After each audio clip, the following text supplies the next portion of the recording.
Me recuerdo leer Segunda de Timoteo y todos conocen el famoso versículo en 3:16, que toda escritura es inspirada por Dios. Pero recuerdo no solamente ser completamente afectado de eso en la confianza de la palabra de Dios, pero el capítulo 2, versículo 15, también dice algo muy claro que anticipa por qué es importante la escritura y cómo se debe de tratar.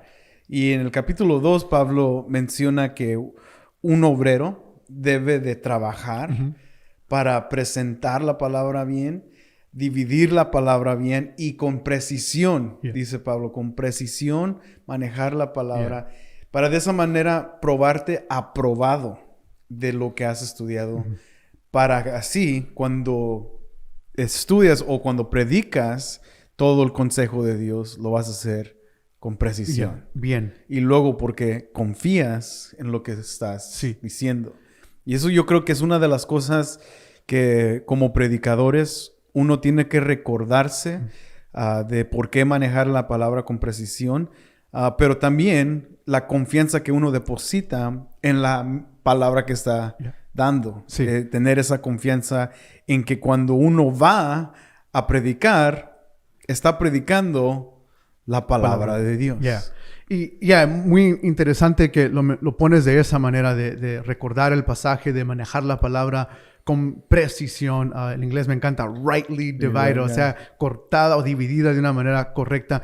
Pero sí, yo creo que la confianza del predicador, como estás mencionando, viene del aspecto de que el predicador ha estudiado el pasaje y por eso llega al púlpito no tratando de ser, en inglés diríamos clever, no tratando de ser, I don't know, pero astuto o tratar de aún argumentar algo, aunque la predicación a veces requiere argumento o convencimiento de cierto aspecto, pero el predicador simplemente llega, se para delante de la congregación, y me encantan las palabras griegas para predicaciones, heraldo, ser un heraldo, o sea que en el Nuevo Testamento es básicamente un mensajero. No está el mensajero dando su propio mensaje, no está alterando aún el mensaje. El mensajero simplemente se paraba, normalmente representaban a un rey, el heraldo representaba a un rey o alguien de autoridad, y simplemente disponía las palabras del rey.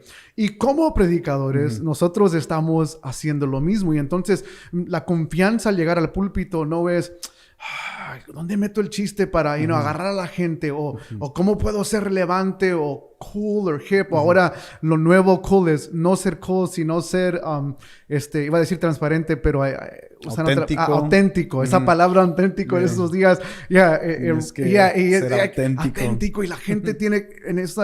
No, nuestro deber es presentar la palabra, y la confianza viene de ser heraldos de la Escritura, de dar el mensaje que Dios mismo ha dejado. Y que el predicador demuestra entonces que sí tiene confianza en algo externo, no algo interno, que en muchos casos, por ejemplo, yo no soy un comunicador increíble. Yo no tengo un don de comunicación como personas que tú ves en TED Talks. Retóricamente, gente que ha estudiado, de hecho, en la comunicación.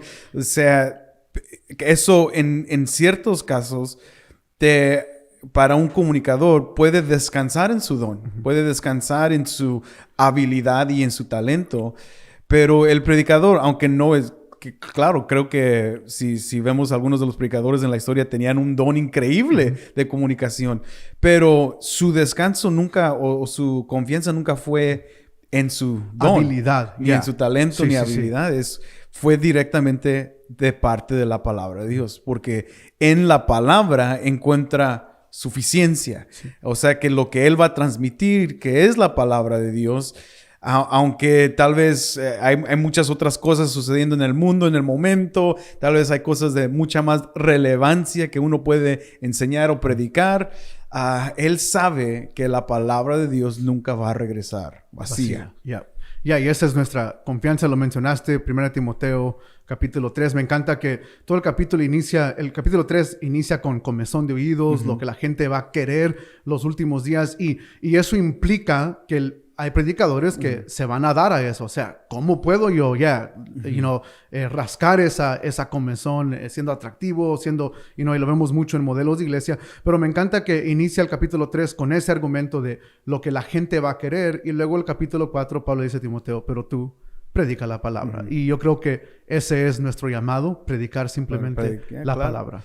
Y, o sea, el dilema que se puede ocurrir con un predicador o una iglesia es, si yo no demuestro que tengo confianza en la palabra de Dios, tal vez, y lo puedo hacer de hecho con simplemente utilizar un versículo y luego empezar mis historias y todo eso por 45 minutos o lo que sea, y entre subconscientemente la gente no está recibiendo directamente la palabra de Dios, y lo que empieza la iglesia empieza a ser construida hasta cierto nivel tal vez en la sabiduría del pastor o en el conocimiento del pastor o en sí, no sé en qué estaría siendo construido, cómo estaría creciendo, pero no está creciendo en su confianza en la Biblia. Entonces el pastor depositando o demostrando que él tiene confianza en la palabra de Dios por cómo él la maneja, por cómo él se dedica a estudiar.